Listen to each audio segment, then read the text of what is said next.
Pottersville is quite possibly the saddest Christmas movie ever made.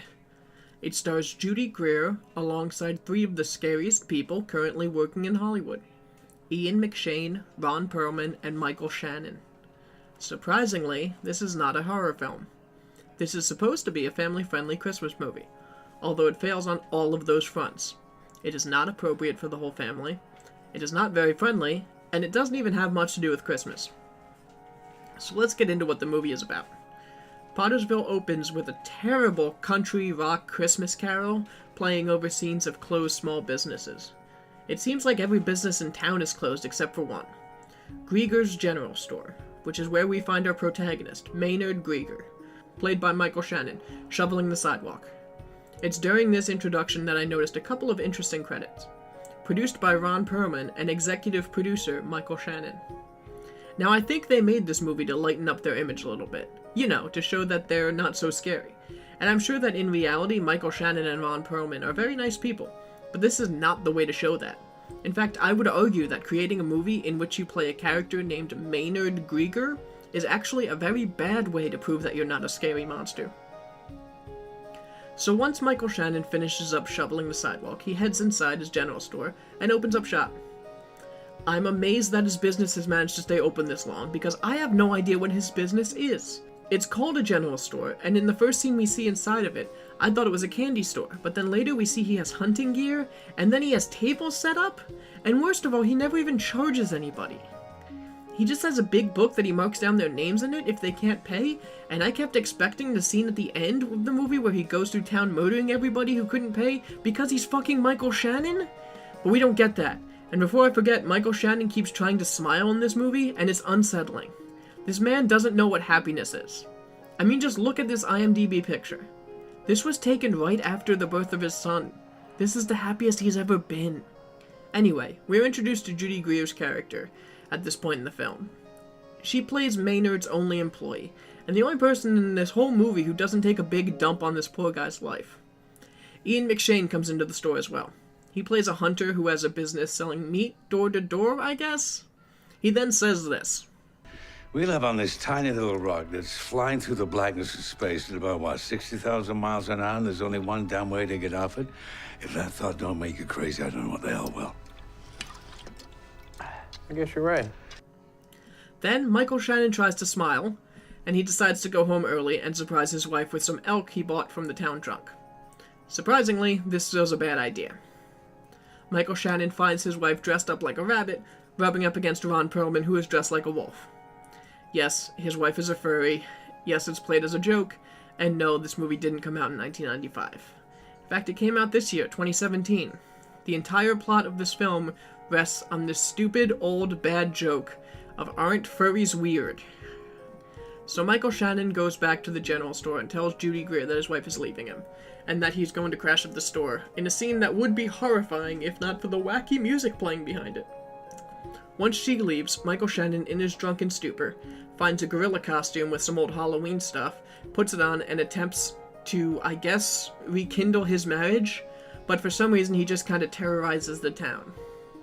He wakes up the next morning in the store next to a bucket, by the way. Was it a toilet bucket? I don't know why else a drunk guy would need a bucket. I'm just saying, it's a gross detail to have in this family-friendly Christmas movie. So he wakes up with his toilet bucket and finds a group of people in his store gathered around the television watching a local news broadcast. The news anchor is interviewing people who claim to have seen Bigfoot the previous night. And suddenly the town has Bigfoot fever.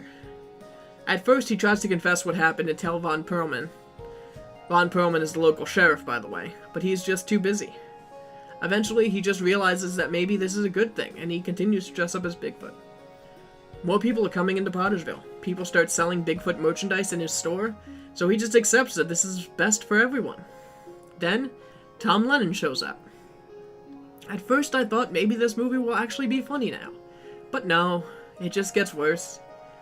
Tom Lennon plays the star of a television show who hunts monsters like Bigfoot.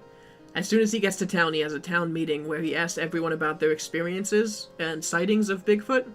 Then, this happens.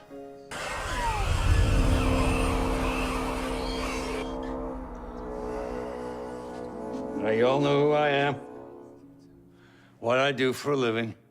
you really want to put this town on the map, be world famous, flooded with tourists, we got to be the first to catch this Bigfoot or Squatch or Yeti, whatever you call it. Well, I'll catch this bird for you. Won't be easy. Won't be like catching a squirrel or a cute little bunny rabbit. And it won't be pleasant. But you all got to make up your minds about something. I mean, do you want to go back to being the same old boring town or be the Pottersville that the whole world knows about?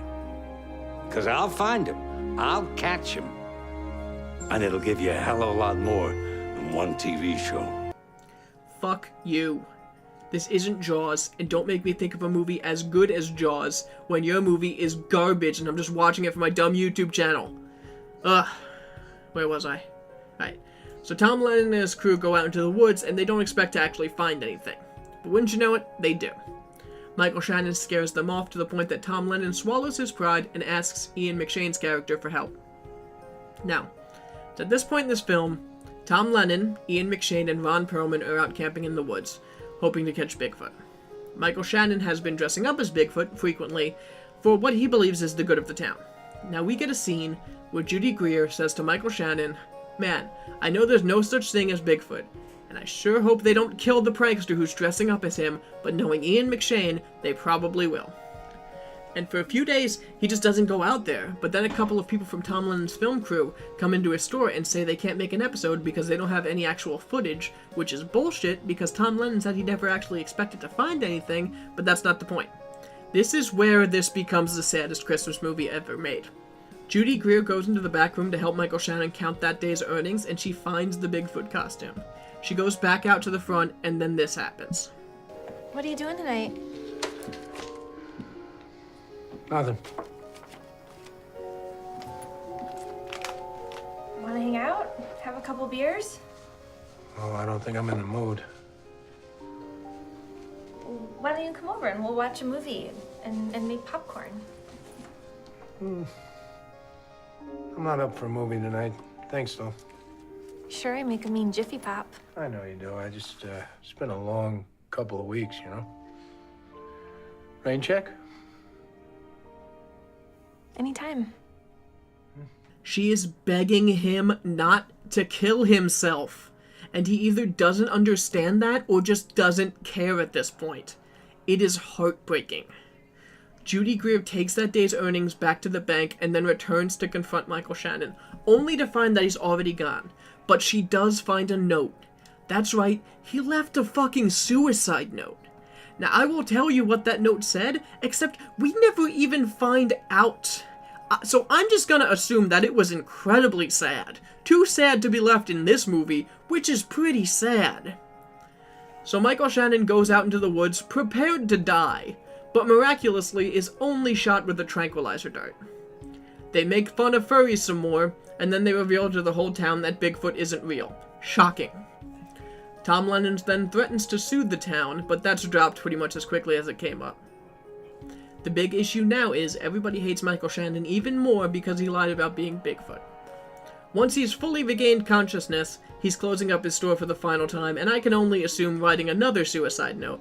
But before he can finish tying the noose, we see Judy Greer holding another town meeting. It's not too hard since there's only like 20 people in this town. She's reminding all of the people in town about the countless times they've taken advantage of Michael Shannon. Then she pulled out his book where he'd write down names of the people he needed to get even with, and she opens it up to show the town, and disappointingly, it was empty. This was when I realized there was not going to be a killing spree in this movie.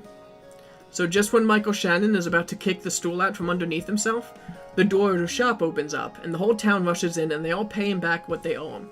Came out to about $50. For some reason, he then takes out a loan and opens up a Bigfoot museum to get more tourists into Pottersville. In the final scene, Michael Shannon and Judy Greer kiss, and you can hear a mysterious roar. So maybe Bigfoot was real the whole time? 'Cause fuck it, I don't know. I know one thing though, Michael Shannon is a bad businessman, and museums do not make money. He's not going to be able to pay back that loan, and the bank is going to take his store, and he's going to end up killing himself within the year. That is definitely going to happen. So, that's Pottersville. That is the Christmas movie I ended up watching this year. That is one of the Christmas movies I ended up watching this year. What is your favorite Christmas movie? Did you end up watching Pottersville? I certainly hope not, because it was terrible. Anyway, what's your favorite Christmas movie? What are some Christmas traditions that you guys have? What are some holiday traditions that you have? I shouldn't be saying Christmas. Maybe you don't celebrate Christmas. Anyway, I'm out of here. Thanks for watching. Bye, everybody. Let's get out of here.